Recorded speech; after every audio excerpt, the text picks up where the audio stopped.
Hello there, and welcome back to the channel. Lucasfilm has got to have one of the weirdest marketing teams on the planet.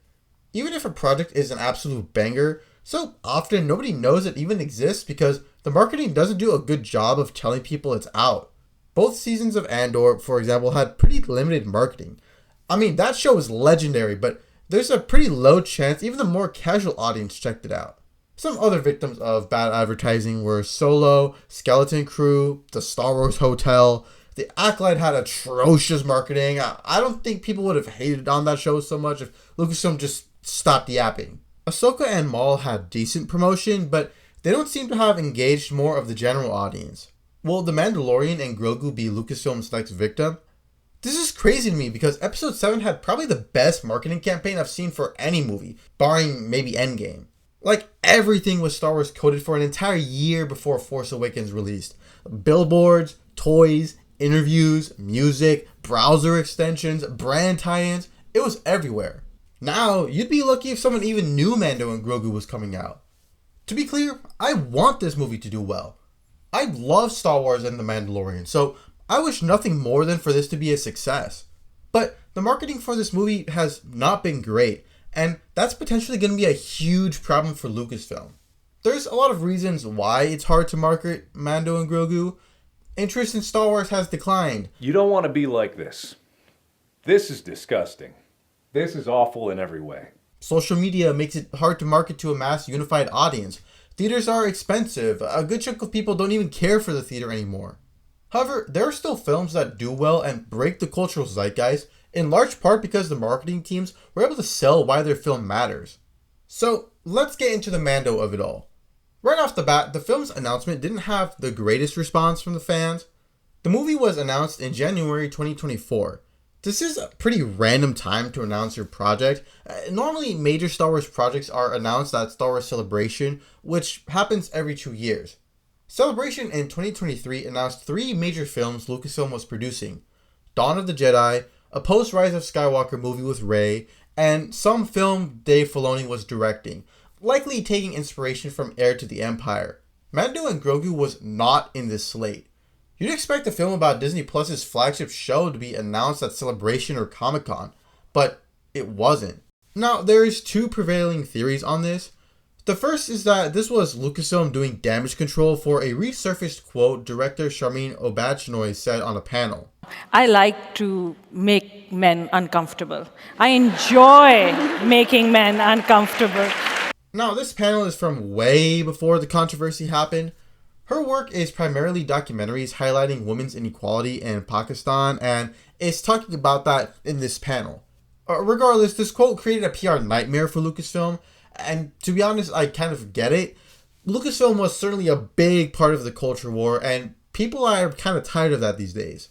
Anyways, Mando and Grogu was announced pretty much right after this happened. Was this movie announced just to try easing fans from the backlash? The more likely theory is that Disney has been trying to move away from Disney Plus, mostly because the platform just kind of sucks and hasn't been the return on investment like they'd hoped. Moana 2 and live-action Lilo and Stitch were originally going to be Disney Plus projects before moving to theaters. Even if I have my gripes with them, clearly that was a good business decision because each movie made like $1 billion. It seems like Mando and Grogu will essentially just be The Mandalorian Season 4, which is fine with me, like I love that show, but people expect a cinematic experience when going to the theater, not just something you can randomly play on your TV. Regardless of the reason, the initial impression among fans was that this film was being made as a corporate course correction instead of one created with artistic passion. Speaking of playing on your TV, the first trailer officially dropped in September 2025.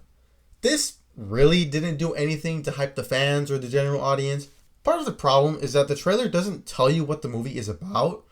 Like, yeah, you've got your average anti-imperial shenanigans, but literally every Star Wars project has that. The trailer is mostly composed of Mando going up against NPCs and cute baby Yoda moments. Hardly a reason for me to spend at least $20 at the theater, not including concessions. Your trailer should be putting your best foot forward, and while you shouldn't reveal everything about your movie, you gotta get the audience hooked on something. Let's take Spider-Man Brand New Day for example. We know for certain Peter will go up against Punisher, Scorpion, and The Hand. We know he's gonna face some issues trying to reconnect with his high school friends and a change in his powers. What ties this all together is the emotional investment. That being, Peter is going through a deeply personal change that will directly influence his life as Spider-Man. That is a hook. That's the reason why so many people are hyped to see this film. The first Mando trailer doesn't hook you because not only do we not know what the story will be, but there's no emotional investment, no reason for the audience to care about what Mando and Grogu were up to. It feels more like a concept trailer to sign on investors instead of a true story with direction. People made note of this shot in particular because there's nothing interesting or cool going on here. It just looks like some guys on a set. That's especially bad when you're trying to convince an audience to care about your movie. It was also announced that Rada the Hutt would be making a return. Literally the most random character from the Clone Wars. Now, I did always wonder, what happened to him because we never see or hear him in the original trilogy. But I mean, it's Rada the Hutt, a side character from a pretty mid movie. Are there a ton of Rada fans out there? Was this a burning plot hole the franchise needed answered? It just seems like a weird story choice. I mean, I'm praying it pays off. I really hope it does, but it just seems like such an odd thing to do. Fast forward a few months and there hasn't been much more promotion on the film, but Lucasfilm finally decided to pump out another ad. So what do they have to show for it? Sometimes we choose our path.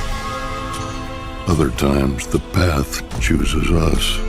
This is the way. Oh, brother, this guy stinks! Yeah, I was so confused when this ad released. For context, this was one of the 30-second spots released during the 2026 Super Bowl. I've never really cared about the Super Bowl. Not really. Sure, it's nice to watch it with everyone, but I stopped caring about football when I was in elementary school. Anyways, I didn't realize this ad was an homage to classic beer commercials because, frankly, I never really paid attention to them. So when I and others saw this, we were super confused on what exactly we were watching. But even after finding out this was an homage, the even bigger question mark was, why did y'all spend potentially $10 million for an ad that didn't generate any hype? Sure, on its own, it's cheeky fun, and if this was a supplement to other promotional material like, toys, brand tie-ins, or an actual trailer, then this would have been fine. But this doesn't work as the only piece of marketing for your film. In response to this, Lucasfilm said, "Our creative and marketing team landed on a unique concept that gave a nod to classic big game spots of years past. In partnership with Jon Favreau, the teams at Lucasfilm and ILM brought to life a spot that felt to us instantly iconic, cinematic, and quintessentially Star Wars. It captured the warmth, humor, and emotional connection between these two beloved characters and was the perfect next step for our campaign as we lead up to their big screen debut this summer." Yeah, gonna keep it $150. That sounds extremely AI generated. Again, while cheeky, this ad doesn't tell me anything about the movie. What about this ad tells me I have to watch this in the theater? What is the story our characters will go through? Do they have an emotional arc or villains they have to overcome?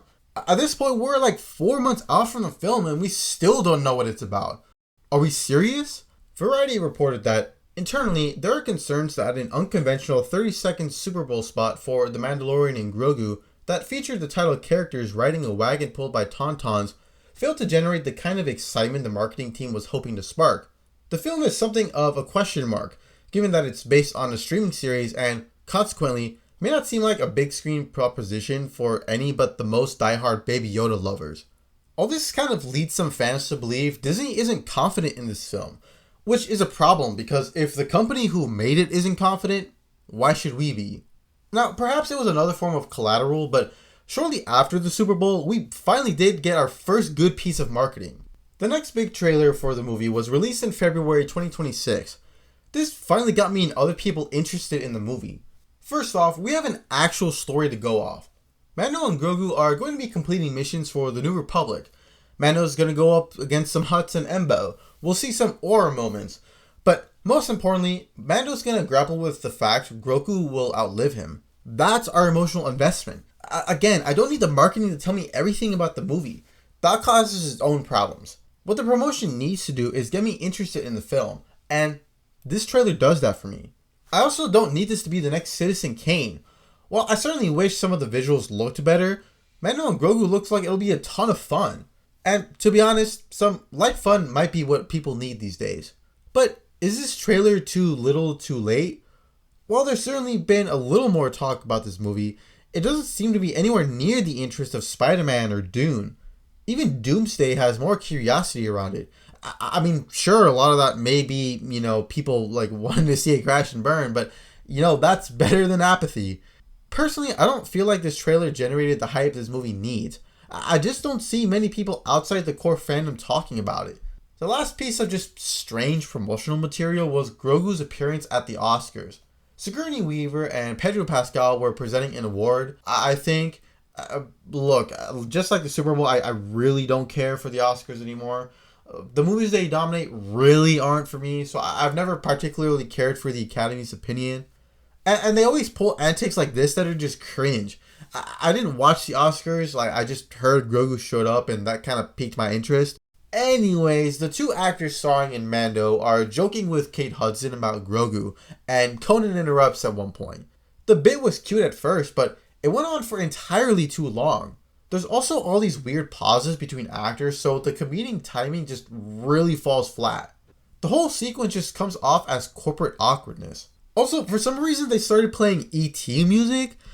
I get it, it's technically the same universe and the same company, but why aren't we playing the Mandalorian theme or the Force theme? Because, it's a Star Wars gag. The puppeteering for Grogu is quite impressive, but again, what did this do to generate hype? I keep coming back to that point. Generate hype, generate interest. That's what you need for your movie to be successful. You don't even need your movie to be good to be successful. You just need a good marketing team that gets butts in seats. That's how you make a profit. And for whatever reason, the promotion for this movie just doesn't have the sauce. I know this video is a little all over the place, but that's because there's no real focus to the promotion of this film. It's kind of just, oh, look at Baby Yoda. And, maybe that alone will work. I mean, live action Lilo and Stitch made almost $2 billion at the box office. But will the same formula work for Mando and Grogu? Are people tired of this stuff? It's hard to tell. Lucasfilm really needs a win right now. Andor and Maul Shadowlord were great, but they're never going to revive the franchise. They can't lead us to the next era of Star Wars because for better or worse, that time period is locked in. Maybe Mando and Grogu can do that, but if Lucasfilm ever hopes to make Star Wars the juggernaut franchise it should be, they really need to lock in. But what are your thoughts on all this? Are you excited for Mando and Grogu? Do you even care? Let me know down below. Thanks for watching, and may the Force be with you.